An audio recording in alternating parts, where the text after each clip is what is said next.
Mi nombre es Carlos Emilio Palacio y soy pues un agricultor. Y él pues prácticamente llegó acá un día, lunes 17 de noviembre, almorzó ahí como a la 1:30 de la tarde y nos dijo: mamá, papá, yo me voy con mi hermana, que vive la hermanita allá por la frente. Fue allí de la vecina, se compró un helado y la última vez que lo vimos fue chupando el helado para una esquina. Y hasta el sol de hoy nunca más volvimos a saber de él. Luis Alfredo Garavito se encuentra actualmente recluido en la prisión de máxima seguridad de Valledupar. Hasta allí llegamos para hacerle la única entrevista que Luis Alfredo Garavito le ha dado a algún medio de comunicación desde que se encuentra en reclusión. Él era muy buen hijito, no era de un muchachito país de la calle ni nada. Porque inclusive un señor amigo nosotros le dio un carrito para que montara niños en el parque. Y él montaba niños y la platica que el señor le daba, ganaba los centavitos y venía y los partía conmigo. Dentro de los crímenes que Garavito confesó, nunca incluyó el de Luis Carlos Palacios. Los padres de Luis Carlos, aún hoy, no aceptan la muerte de su hijo. Lo siento que a cualquier momentico llegue. Dentro de mí yo presiento de que él está vivo, él no está muerto. Me quita ese trauma, yo toda hora lo veo como que esperando, toda hora como que estuviera vivo. Encontramos por allá unos restos humanos, pues ya nos hicieron unos estudios, nos sacaron sangre, pues llevaron a Bogotá, dicen que es de él, pero no contrasta con lo mío, pues digamos, cuando encontramos a los restos, apenas tenía 2 meses y cuando lo encontramos allá ya había en el cráneo, estaba tierra y había hierbas dentro del cráneo. Dentro del cráneo, los huesitos que estaban dentro de la tierra estaba húmedo, eran de un color y los que estaban por fuera de otro color, pero para mí él no está muerto, él está vivo.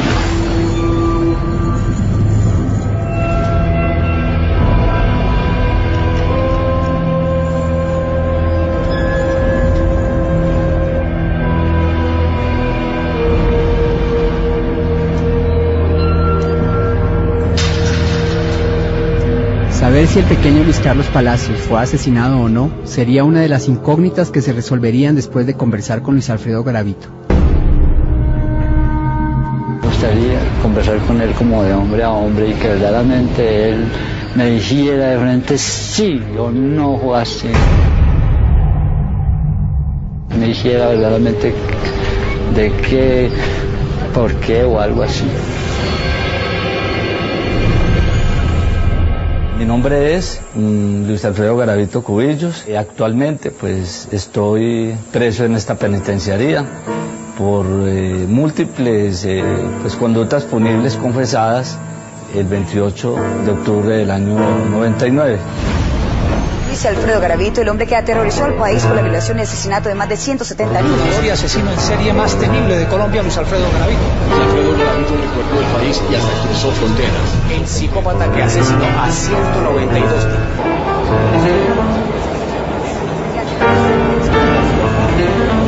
Garavito asesinó 192 niños en 7 años. Los europeos como que no asimilan, como que no creen. Todavía reina el mito de Jack el Destripador, y cuando se le habla de 100 o más muertos son un poco escépticos. Sin embargo ya comienzan a aceptar que estamos frente a, yo creo que el más grande homicidio serial del mundo. Aunque las víctimas de Luis Alfredo Garavito superan con creces la de cualquiera de los homicidas en serie más conocidos en el mundo, su carrera criminal pasó durante mucho tiempo desapercibida. Para entender un poco más la verdadera magnitud de la carrera criminal de este homicida en serie, hablamos con un perfilador profesional del FBI en los Estados Unidos. La personalidad de Luis Alfredo Garavito es una personalidad patológica. Primero es un narcisista y segundo es un antisocial.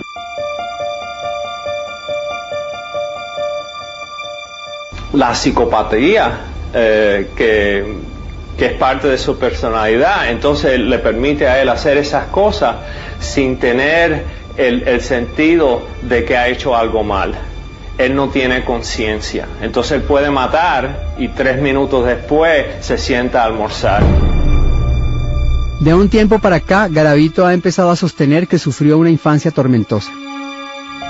Para muchos especialistas, esta no sería una justificación para su comportamiento. Usted sabe que cuando mi padre llegaba, yo siendo un niño, me daba miedo oírlo hablar y yo me escondía bajo de la cama. Él tenía una correa que nunca se me va a olvidar, y esa correa con él nos pegaba duro y nosotros no podíamos, digamos, jugar ni nada, éramos totalmente, no me pude desarrollar como niño, ¿sí me entiende? Y entonces él me gritaba unas palabras muy duras. Sí, mi hermano me contaba de que pues mi papá con él había sido muy estricto, pues no le quiso dar estudio y lo maltrataba siempre y todo, y lo ponía mucho a trabajar. ¿De dónde viene Luis Alfredo? Luis Alfredo viene de un padre sumamente agresivo, descalificador. No solo lo descalifica a él por ser el hijo mayor, entonces de decirles palabras descalificadoras, de en cierta medida ver la agresión física a la que somete su madre, ver la posición pasiva de la madre, de soportar y tolerar muchas de las cosas, de no creer en Luis Alfredo. ¿Homosexual o pedófilo? ¿Qué es Garavito? Mi tendencia homosexual, y he empezado como a armar, como cuando uno está jugando un rompecabezas, ¿no? Y empiezo ya a colocar las fichas claves, ¿no?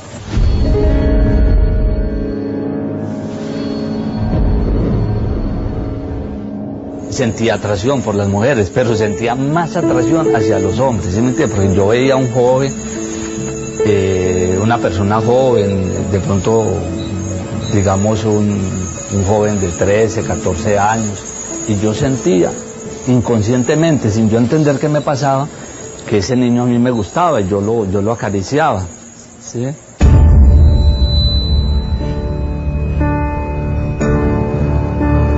Yo pienso que él, al igual que muchas personas, tiene conceptos equivocados de lo que es la homosexualidad como tal, porque como vuelvo a insistir, homosexual sería pues el hecho de que tenga relaciones con personas del mismo sexo. Pero en este caso específico, si bien eran del mismo sexo, el rango de edad de la víctima está comprendido entre los menores y por eso hablamos de pedofilia. Entonces, por supuesto, él, como tiene también ese concepto, al igual que mucha gente tiene el concepto equivocado de lo que es la homosexualidad, de pronto se plantea en ese sentido para pensar que a través de eso se puede desviar. Es decir, si yo era homosexual, entonces eso de pronto, ¿en qué medida la homosexualidad me podía disminuir la responsabilidad que de pronto tenía? En este caso, vuelvo y repito, era muy específico la selección de las víctimas si eran menores de edad. Uno de los rasgos característicos de los psicópatas que han encontrado los perfiladores forenses es la megalomanía. En un punto de la conversación, Garavito se ponía a la altura de personajes como el Papa, presidentes o inclusive Borges. De pronto, tal vez usted hoy, pues claro, ha leído mucho y ha leído sobre este gran hombre Borges. Borges era un hombre también que creó un trauma a los 18 años y él era un hombre torpe para enamorar. Y eran puros amores platónicos, pero nunca se pudo, y lo mismo que me pasó a mí. A mis 12 años, creo que ya a los 13 años, fui víctima de violación por parte del mejor amigo de mi hogar, un hombre muy religioso. Fácilmente Garavito pasa del discurso del maltrato al del abuso sexual.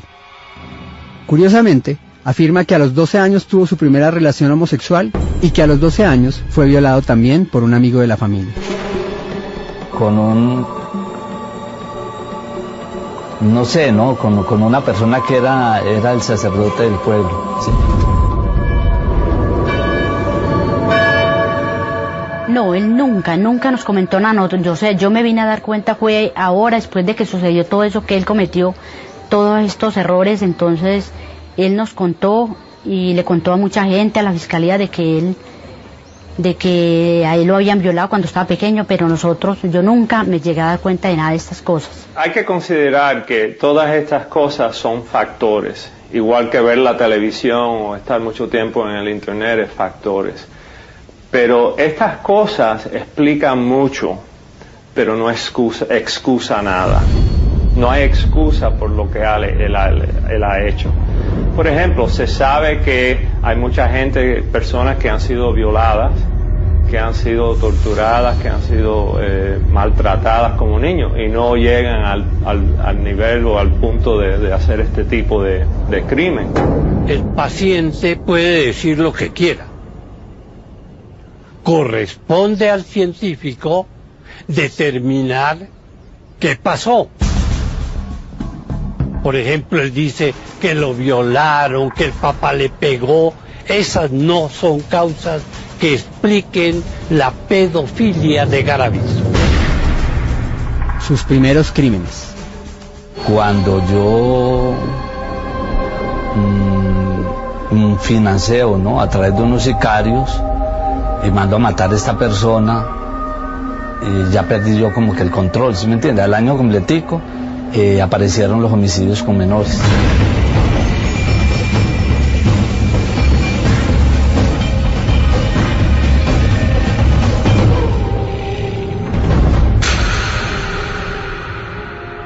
Yo ya estaba inclinado hacia los libros de esoterismo y magia negra y había leído en esos días un libro de Adolfo Hitler y de pronto se me entró la obsesión. En el discurso de sus justificaciones, Garavito va desde un supuesto maltrato infantil y un abuso sexual hasta la influencia de personajes como Hitler o una posesión demoníaca.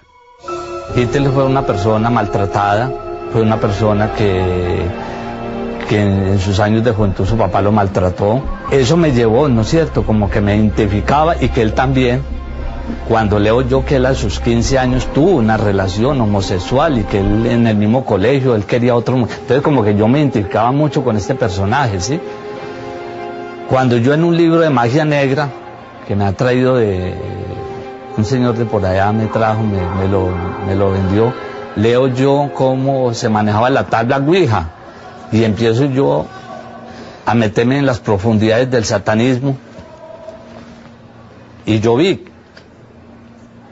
en esa obsesión que tenía por poder y por dinero, que esa era como una opción muy buena,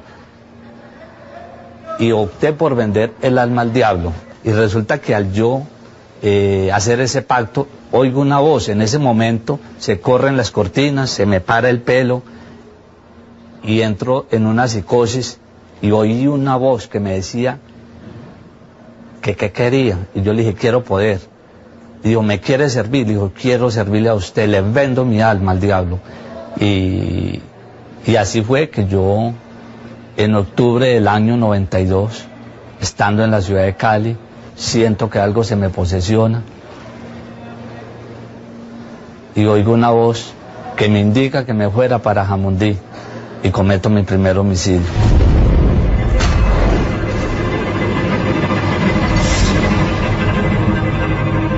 En el caso de Luis Alfredo Garavito, dentro de las conversaciones que sostuve con él siempre manifestó esa misma posición. Antes de compartir cualquier tema bíblico, él manifestaba acerca de esa inclinación y acerca de cómo él, en sesiones espiritistas y jugando con la tabla Ouija y todas estas cosas, él siempre manifestó la posesión que él tenía. Eso siempre lo ha manifestado durante todo el tiempo. Él se ha sostenido diciendo lo mismo. ¿Qué pasó dentro de la vida de él?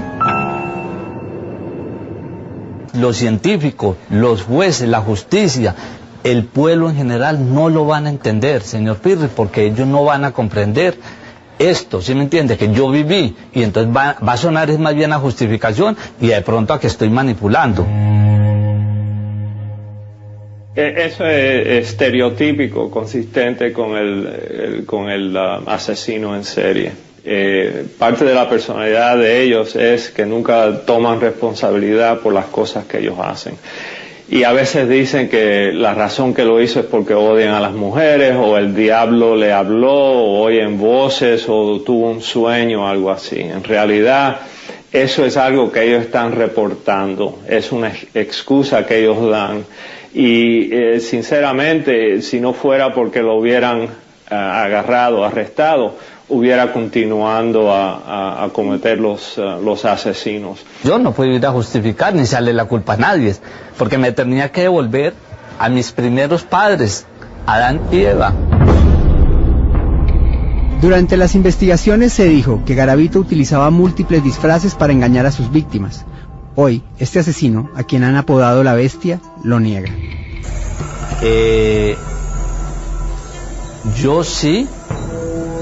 No lo tomo como un disfraz, ni lo tomo como una fachada, porque yo primero trabajé como brujo, ¿sí me entiende?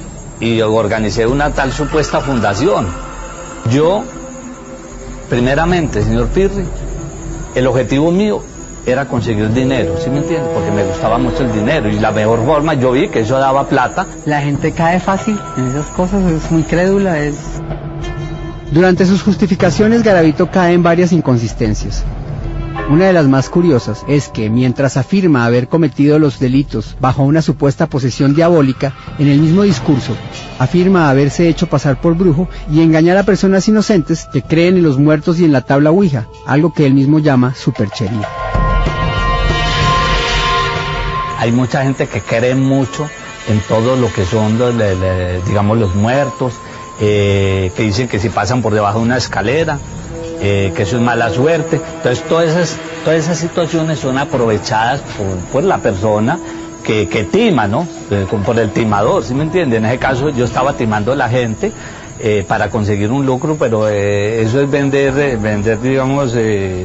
digamos cosas que no existen, ¿sí me entiende? Intangibles, ¿sí me entiende? ¿Cómo se llevaba a sus víctimas? Vamos, yo llego a un sitio y nunca soy un extraño y yo llamo a un menor de edad y le ofrezco algo, ¿sí me entiende? Y hay cosas que empiezo yo ¿sí me entiende? A orquestar. ¿Cuáles son los sitios críticos donde una persona puede llegar y fácilmente llevarse un niño? Vamos en muchos sitios, vamos, terminales, en la misma calle, en un centro comercial. Porque pues de mí se ha dicho que era que yo buscaba terminales, no, yo nunca busqué terminales. Casualmente yo llegaba de un viaje, ¿sí? Y había una víctima ahí, y entonces pues yo utilizaba, ¿cómo le explicara? Hablaba, ¿sí me entiende? Lo que yo utilizaba, que ya eso es de público conocimiento, y entonces pues me llevaba a la víctima con engaños, ¿sí? Porque yo no voy a justificar nada, eso hay que decirlo, y yo me lo llevaba con engaños. Bueno, un niño ahí en un semáforo vendiendo, ¿sí me entiende? Sus cositas, y pasa una persona que está proclive a esto, le echa mano, lo convence, ¿sí me entiende? Le ofrece dinero. Es que el dinero es un medio para que pronto un niño, ¿sí me entiende? Bueno, él le capta, ¿sí me entiende? Y si la persona es convincente, pues se lleva el menor y hace lo que va a hacer. No tienen conciencia, no reconocen culpabilidad. Si matan a una niña, dicen no, porque ella estaba por la calle por la noche, suelta, o no, estaba vestido de una manera que no podía evitar o controlarme. Siempre la excusa es afuera de la persona, nunca adentro. Dice, ¿no? Que de las víctimas mías había niños que por ahí que en un andén, que eran que gamines. No todas las víctimas, no, eran niños de un estrato no tampoco paupérrimo, sino un estrato más o menos de segunda o segunda categoría, clase 2.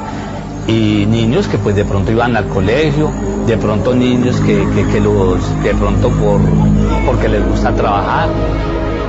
En su narcisismo, Garavito prefiere afirmar que no todas sus víctimas eran niños de la calle. Cataloga a algunos de los niños que cayeron en sus garras como elementos estrato 2 o 3 o clase 2. Según los investigadores, Garavito torturaba y abusaba sexualmente de todas sus víctimas. Él lo niega. Yo honestamente, yo no violé ninguna víctima, no me considero un violador, ¿sí me entiende? Cometí los homicidios, bueno, llámese como se llamen, Bueno, de lo que referente a las heridas que presentaron, porque casi en su mayoría fueron restos óseos que encontraron. Dentro de cada uno, ¿cómo van a examinarle, supongamos, 20, 30 restos de óseos? Que los encuentran sin carne ni nada y ya pues al año, a los 2 años. Y medicina legal, ¿cómo va a saber si fueron violados o no fueron violados? Fueron niños que fueron cogidos, luego fueron inutilizaron sus movimientos, haberlos amarrado, haberlos agredido, haberlos lesionado, haberlos aporreado. Ya sabemos nosotros que fueron víctimas de delito sexual. Y lo que sí es claro de determinar es que fueron niños que fueron torturados. A un hueso le van a examinar. Entonces, ahí no hay, ¿sí me entiende? Ahí no hay, ¿sí me entiende? No han encontrado muestras de semen tampoco. El siguiente es el testimonio de Brian Ferney, uno de los pocos sobrevivientes de Luis Alfredo Garavito.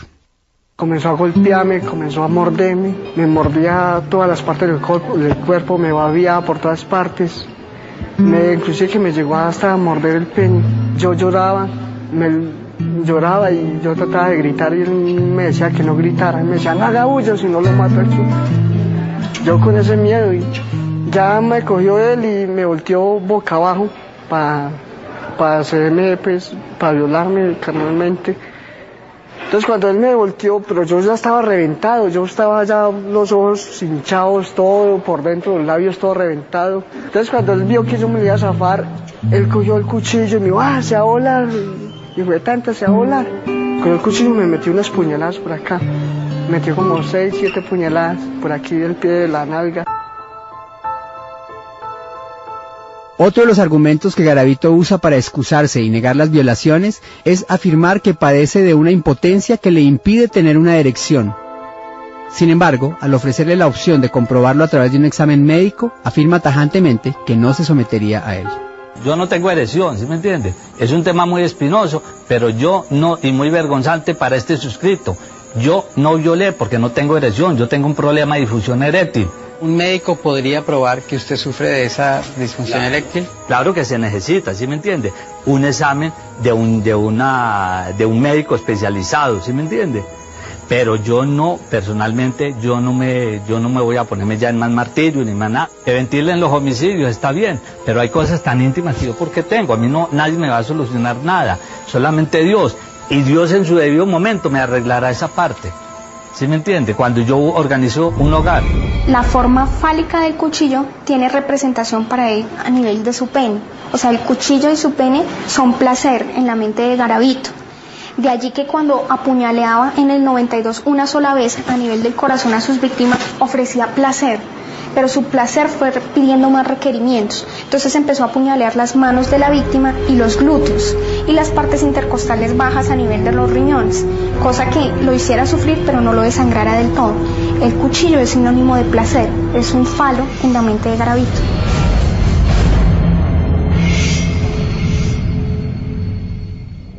A esa violación no la acepto. ¿Por qué no la acepto? Por lo que yo ya dije, entonces yo no cometí ninguna violación.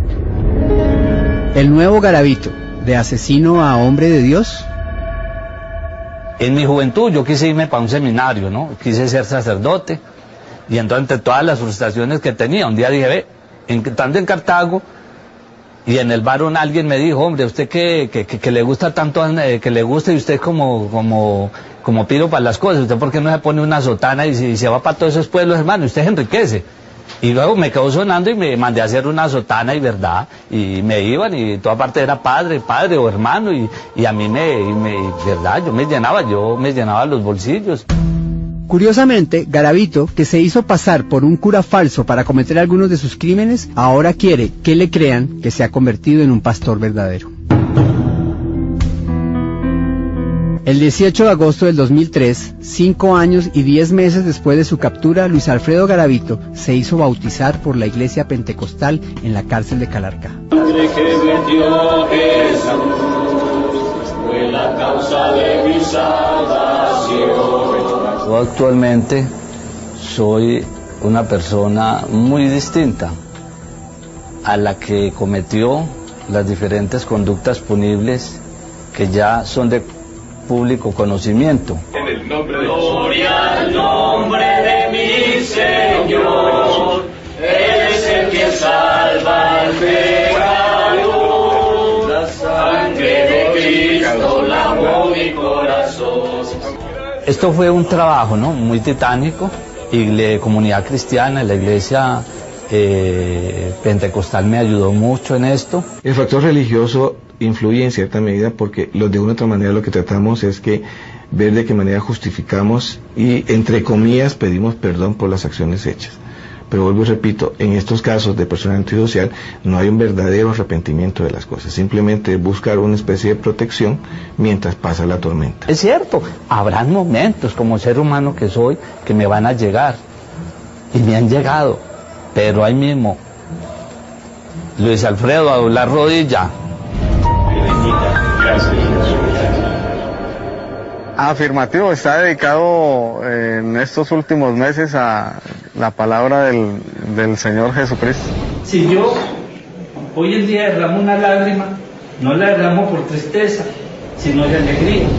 Me preguntó que si yo podía meter las manos al fuego por él. Y yo le di esa respuesta. Le dije, ni por él, ni por nadie.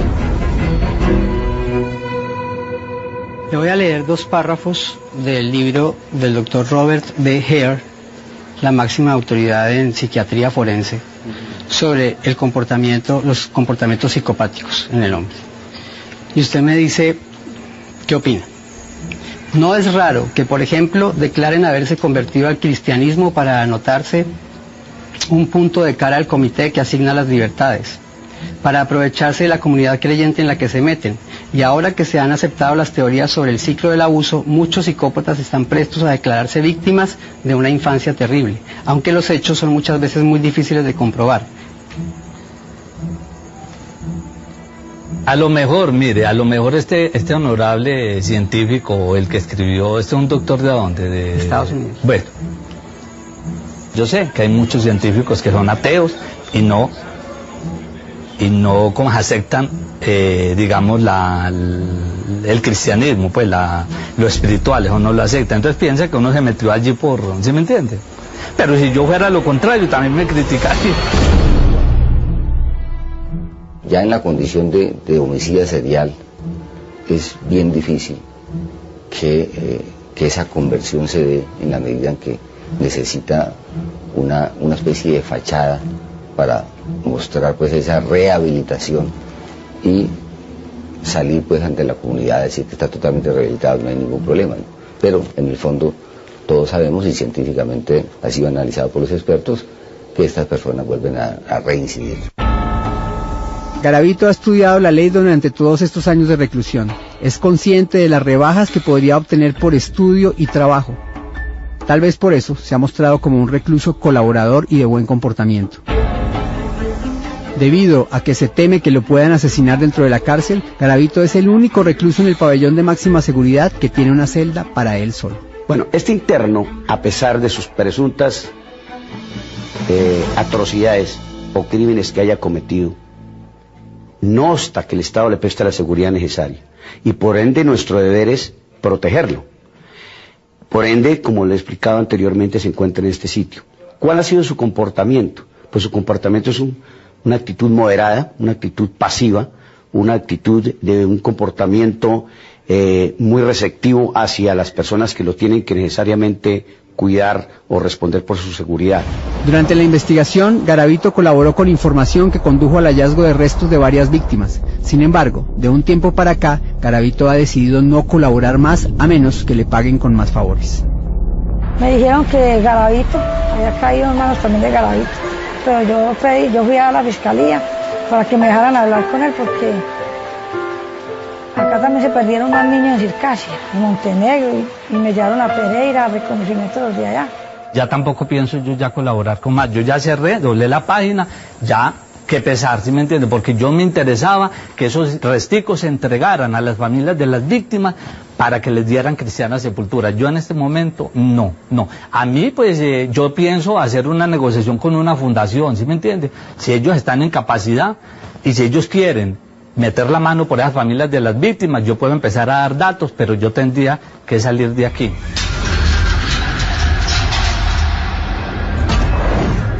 Si usted está tan bien con Dios, Si usted dice que no le teme a la muerte, si usted dice que lo único que le interesa es estar en paz, entonces ¿por qué no colabora en esos casos? Vea, ¿Qué importancia tiene para usted, que tiene una visión como tan espiritual del futuro, que estas personas, por ejemplo, encontraran en Florencia los restos de... Siempre y cuando eso no me vaya a traer más problemas jurídicos a mí, porque yo ya estoy finiquitando. Luis Alfredo Garavito aceptó indicarnos a través de un video el lugar exacto donde deberían estar los restos de otras víctimas. ¿Qué necesitaría usted que yo le trajera? Un video de la zona. ¿Y qué zona es esa? Esa zona tocaría que, digamos, yo ya después, con más tiempo, empezar a hacer, decirlo, el sitio, ¿no? El barrio y más o menos el sitio como y todo. El de Florencia era un caso bastante, él llama al niño, llamaba a Gobardo, ¿usted me entiende? A Gobardo, ahí tengo yo el dato es en el barrio La Paz.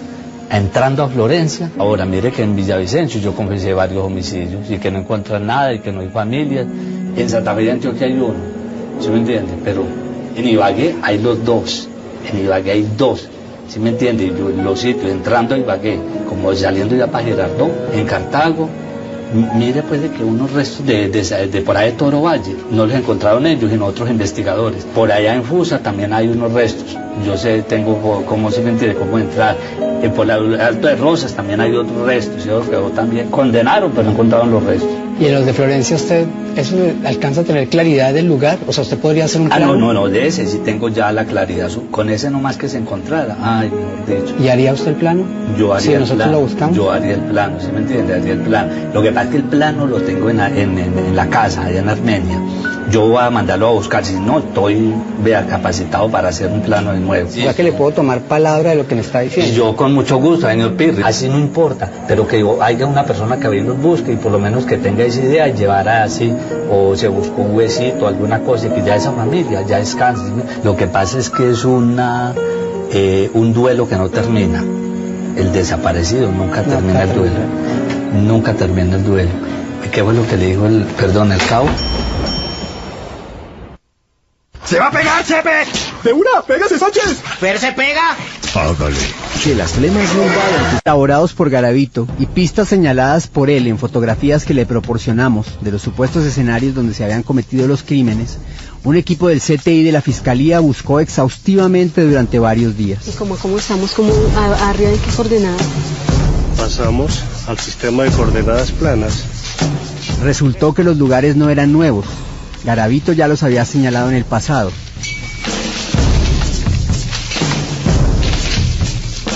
Nunca encontramos nada.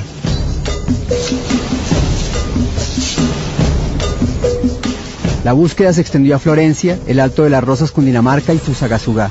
El resultado siempre fue el mismo. A mí que me duele de todo esto, pues saber que se va a quedar un crimen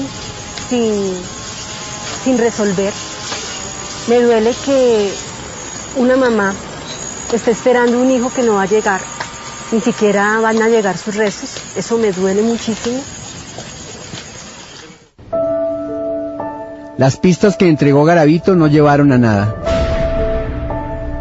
Pero el hallazgo por parte de la Fiscalía de unos restos humanos correspondientes a un menor de 13 años parecían arrojar luz sobre la investigación en el caso del pequeño Luis Carlos Palacio. En esos días que él se perdió, el tiempo que él se perdió, y contaban los huesitos y los llevaron para hacerle prueba con nosotros. Y salió que es que él es, y están los huesitos en Pereira.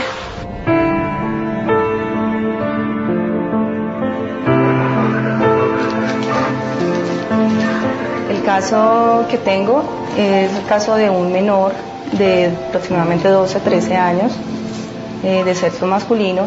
Llegó hace 3 días. El objetivo es identificarlo, compararlo con las muestras de su mamá y de su papá, con las muestras sanguíneas, comparar los perfiles de ADN. Lo único que se podría tomar como una prueba determinante sería un resultado positivo en la prueba de ADN.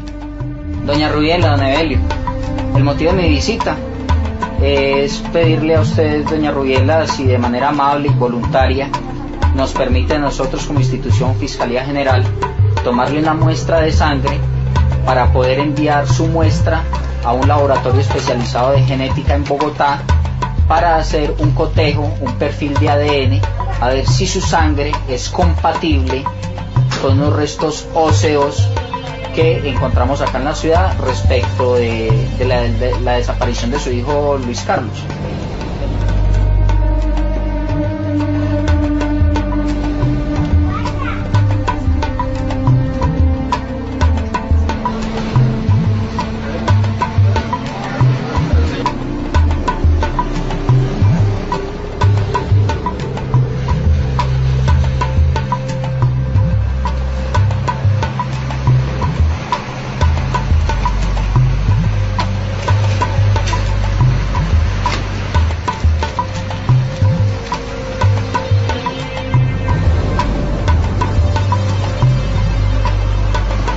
A centrifugar.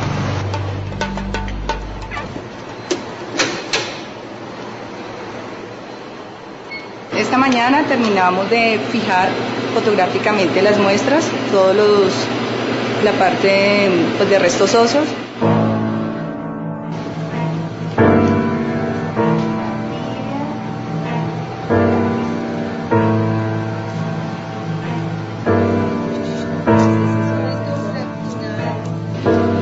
Seleccionamos el fémur izquierdo y 3 estructuras dentales. Esas son las que vamos a procesar y posteriormente hacer la lista y extraer el ADN. Durante 35 días, con las más avanzadas tecnologías de la Fiscalía, se hicieron las pruebas para identificar los restos. Vamos a ver el ADN como una motica de algodón muy pequeña. Esta motica que se observa es la molécula de ADN. Después de múltiples pruebas de laboratorio, los expertos de la Fiscalía llegaban a una conclusión definitiva. En este caso, yo concluí que los padres que analicé no son los padres biológicos de las muestras analizadas. Ahora, se le debería dar la noticia a la familia de Luis Carlos Palacio.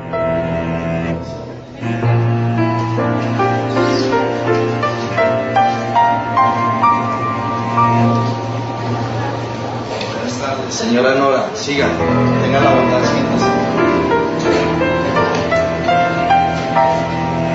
Los resultados ya se encuentran aquí en mis manos. En ellos se concluye que el perfil genético no concuerda, por lo tanto, los restos óseos no corresponden a los de su hijo Luis Carlos.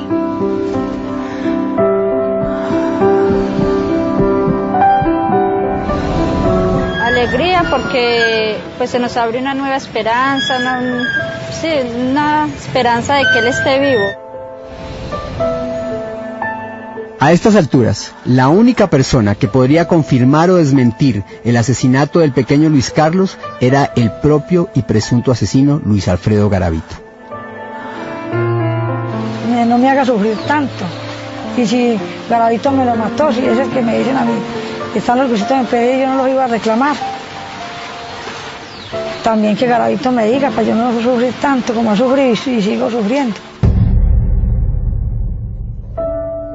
5 meses después de nuestra primera entrevista, Garavito accedió a hablar de nuevo con nosotros y reconocer las fotos de Luis Carlos Palacio para darle una respuesta definitiva a su familia.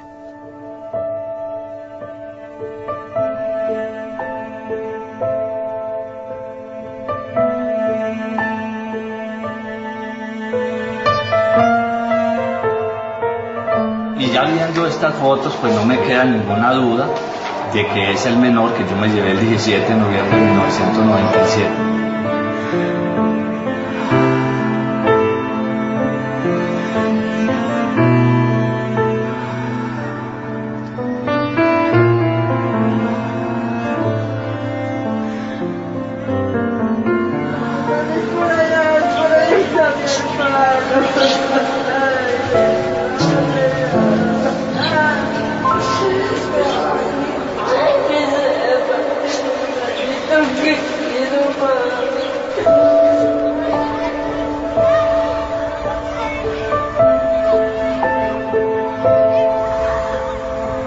Pues para mí es muy horrible. Durísimo. Muy duro, un golpe muy duro para nosotros. Durísimo. Horrible, horrible. Que es increíble. Increíble que este señor haya sido tan canalla. Me quedo sin palabras. ¿Cuándo va a creer que se va a disculpar así? Que nosotros vamos a quedar muy tranquilos con esas disculpas, como tan tranquilamente, como tan sin vergüenza en la cara. Yo sé que sí es la víctima que yo me llevé, Luis Carlos Palacio Galvez. No, pero es que no debe salir de la cárcel, debe pagar. Él debe pagar, pues ¿cómo lo van a largar viendo que nos ha hecho tanto daño a todo? No solo a nosotros, sino a muchísima gente de aquí, de Colombia, y no sabéis, quién sabe de cuántas, muchos más países. De Garavito se sospecha hay al menos 2 casos de homicidios de niños en el Ecuador.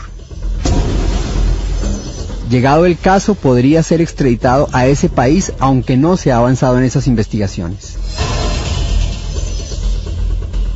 2 años después de haber hecho este cotejo, la Fiscalía confirmaría la dolorosa noticia para la familia Palacio al encontrar en uno de los lugares que Garavito nos había señalado los restos correspondientes al pequeño Luis Carlos Palacio.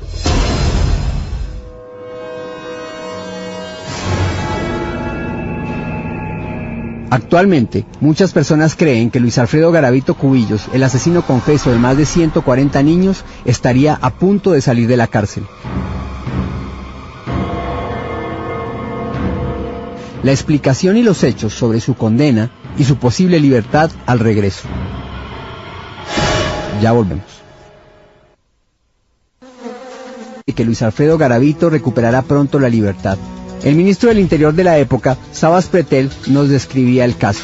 La información que nosotros tenemos es que el señor Garavito tiene 172 casos judicializados, 138 ya con fallo condenatorio. Eso suma cerca de 1.858 años. Pero obviamente en Colombia existe un límite para las penas. Actualmente, la pena máxima en Colombia es de 40 años. No importa la cantidad o gravedad de los crímenes que alguien cometa. Si la pena máxima que se le totalice sea de 40 años, sobre esos 40 años tendría derecho a que le descontaran aproximadamente una tercera parte por colaboración con la justicia al pedir sentencia anticipada.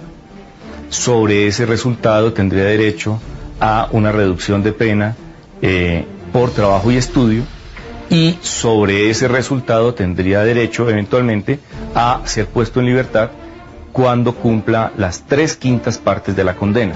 Hace 5 años, estas eran las cuentas que hacía el abogado de Garavito. Para él hacer las 3/5 partes, él necesitaría más o menos cuadrar 22 años entre físicos y con las rebajas. Entonces estamos hablando que él en este momento lleva 7 años detenido. De acuerdo con los cálculos que nosotros hacemos, creemos que en unos 5 años podría tener derecho a la libertad condicional. En este momento, a la fecha de hoy, alias La Bestia está cumpliendo 12 años en la cárcel. Si se le aplicaran todas las rebajas, podría salir ya. Entonces, para 11 años para la familia de las víctimas son muy pocos. Para el que está pagando el presidio es mucho. Entonces, no estoy pidiendo que nos den, pero sí hay beneficios. Entonces, ¿por qué no se deben acoger eso? Entonces, yo no podía decir que es injusto o es injusto. Y lo decía el doctor Girón, el que me asesora jurídicamente. Usted ya pagó, porque el sufrimiento que usted ha llevado durante todos estos años de prisión, durante estos 7 años, de todas maneras uno tampoco se va a volver, digamos, va a volverse masoquista. Ya, yo cometí los hechos muy dolorosos y lamentables, ¿sí me entiende? Y ya he pedido disculpas. Garavito piensa y afirma que ya pagó por sus delitos y que se merece la libertad. La sociedad no piensa igual. A raíz de este escándalo, millones de personas se mostraron indignadas y se manifestaron por diferentes medios, incluyendo las redes sociales. Más adelante, la senadora Gilma Jiménez propondría la cadena perpetua para violadores y abusadores de niños menores de 14 años. Garavito dice que daría su vida para pagar sus crímenes, pero obviamente está en contra de que ni siquiera se le endurezca la pena. Yo no creo que una condena abultada o la pena de muerte vaya a arreglar. Lo único, vuelvo y repito, es un cambio personal. 2 años después de esta investigación se comprobaría que este hombre, James Girón, el abogado de Garavito, era un falso profesional. Y tras las rejas se encuentra en ese momento James Girón Torres, el hombre que defendía ante la justicia a Luis Alfredo Garavito, alias La Bestia. Las autoridades creen firmemente que el señor no es abogado titulado y lo señalan de estafa y falsedad en documento público. Durante los últimos días, personas como la senadora Gilma Jiménez ha vuelto a hablar sobre la posibilidad de esta libertad. Como lo hemos venido haciendo juiciosamente una vez cada mes desde hace 4 años, le volvimos a preguntar al juez de ejecución de penas en Valledupar por el caso de Garavito. Esta es la última respuesta emitida por la jueza hace apenas una semana. Sobre el rumor que existe de que el señor Garavito pueda salir en 2 o 3 años, como juez primera de ejecución de penas y medidas de seguridad de Valledupar, encargada de la ejecución y vigilancia de la pena que le fue impuesta al señor Garavito, no puedo referirme a dar un parte de tranquilidad en el sentido de que pueda salir en 2 o 3 años o de que no pueda salir. Lo único que se puede decir por parte de este juzgado de ejecución es que el señor Garavito se encuentra purgando físicamente una pena que le fue impuesta por los distintos juzgados de este país y que fueron debidamente acumuladas, que en total son 45 penas, siendo tasadas en su totalidad en el máximo que establece la ley penal vigente o aplicable al caso del señor Garavito. En este evento, de igual manera, no ha sido objeto de estudio por parte de este juzgado ninguna solicitud de redención de trabajo o de estudio del mismo para efectos de redimir su pena. Hasta el momento Garavito no ha solicitado formalmente que se le rediman las horas de estudio, pero podría hacerlo en cualquier momento. Son más de 8.000 horas de acuerdo con información del IMPEC de la semana pasada. De los 12 años que lleva al interior de los centros carcelarios nuestros, si el señor juez le autoriza las horas que ha redimido, más de 8.300 horas que ha redimido en estudio, habría que pensar si todavía le quedan 9 años, 11 meses aproximadamente de su primera ejecución o de su primera acumulación de condenas. Garavito podría salir ya de la cárcel si se le aplicaran todas las rebajas o beneficios, pero primero tiene que solicitar la redención. Además, estaría en manos de la juez qué beneficios y horas le son reconocidos.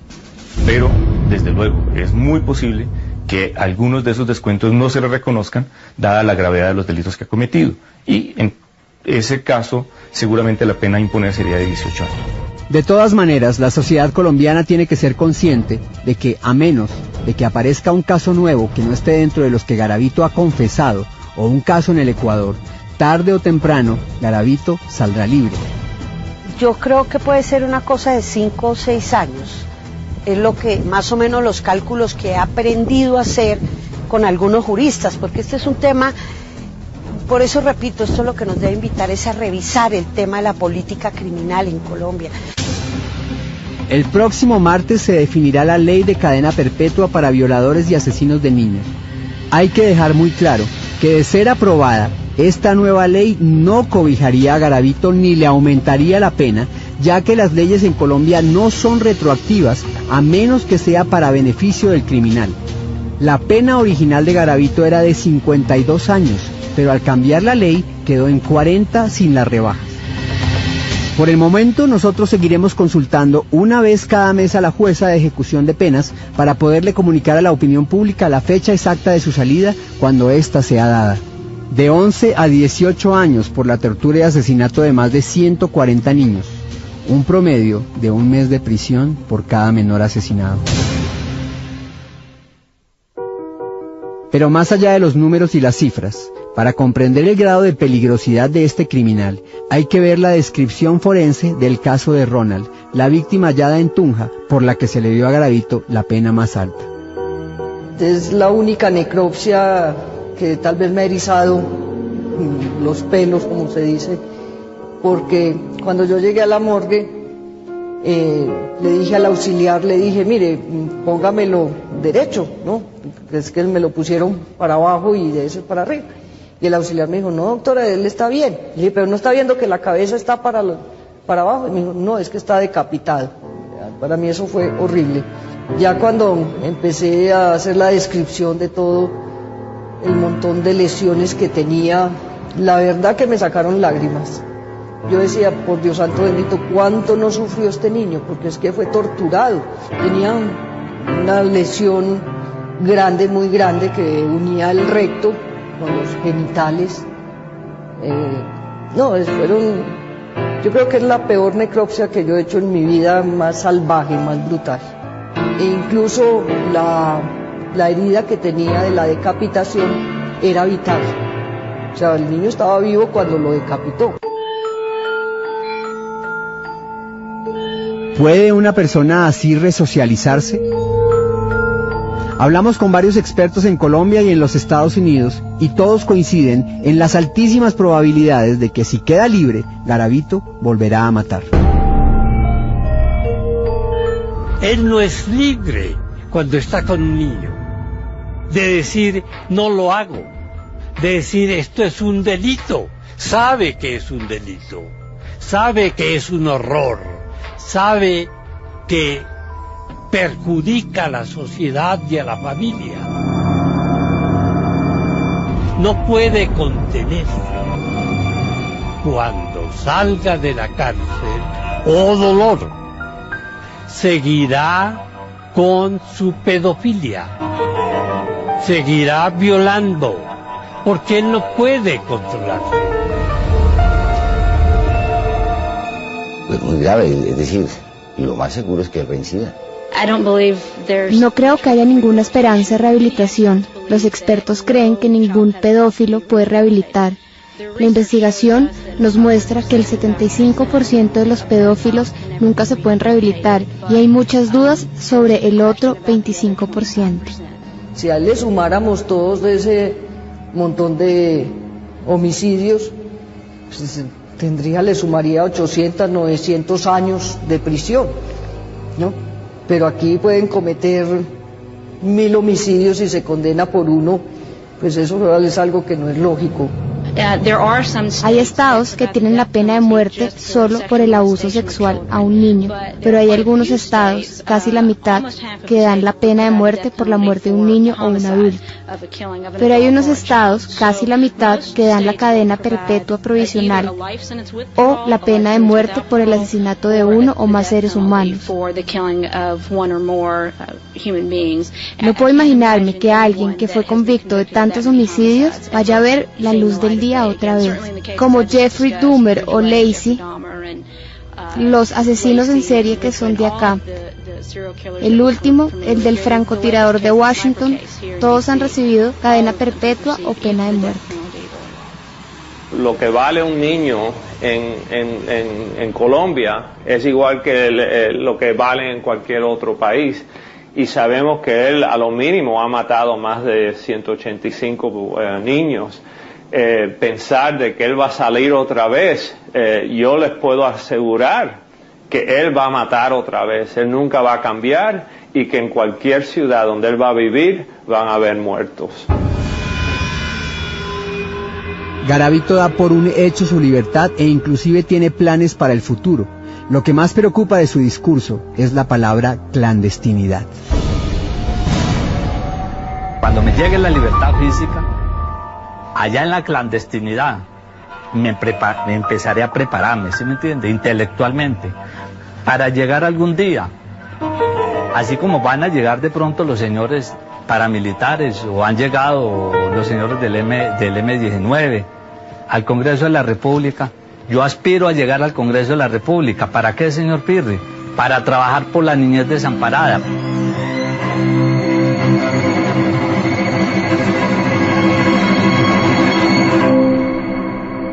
Caso tiene que haber una lección muy grande y que el legislador tiene que replantear la legislación penal, porque es decir, las penas para los homicidas en serie tienen que cambiarse. Es decir, es absurdo que una persona que mate uno a otro ser humano tenga la misma pena que uno que mató 100, 200, no tiene sentido. Estas personas nunca cambian y él no va a cambiar. Él lo que va a estar haciendo es esperando a salir para entonces continuar a lo que va a usar, a lo que hacía antes. Lo que pasa es que hay una cosa, señor Pirri, que me gustaría que usted ahora me diera la oportunidad, ¿sí me entiende? De la paz. Es que yo más me gusta centrarme más en la espiritual. Ahora más adelante me da un espaciecito para comentar unos textos de la Biblia, de pronto que cuando ya vamos a terminar hacer una oración y que eso quede filmado. Porque a pesar de que de mí se ha dicho tantas cosas, yo soy un hombre sensible actualmente. Yo soy un hombre que he sufrido durante estos 7 años de prisión. Saber que yo estoy marcando un cuadro tan doloroso. Entonces vuelvo y repito, no tengo palabras. No tengo palabras y no hay palabras. Pero humildemente digo, perdón, perdón y perdón. Porque yo ya me perdoné. Como dice un dicho popular, que sobre la leche derramada ya no se puede. Si ya lo he hecho fue. ¿Y yo qué me voy a ponerme a martirizar? ¿Está este hombre en realidad arrepentido? ¿Puede garantizar el Estado que si lo deja libre no volverá a matar? Por el momento la fecha de su liberación sigue siendo incierta. Nadie podría afirmar que vaya a suceder por estos días, y todo lo que se especula en las redes sociales por el momento son solo rumores. Aún no hay una total claridad por parte de las autoridades sobre el mapa jurídico completo de este criminal. Tal vez el peor asesino en serie de la historia de la humanidad. La pregunta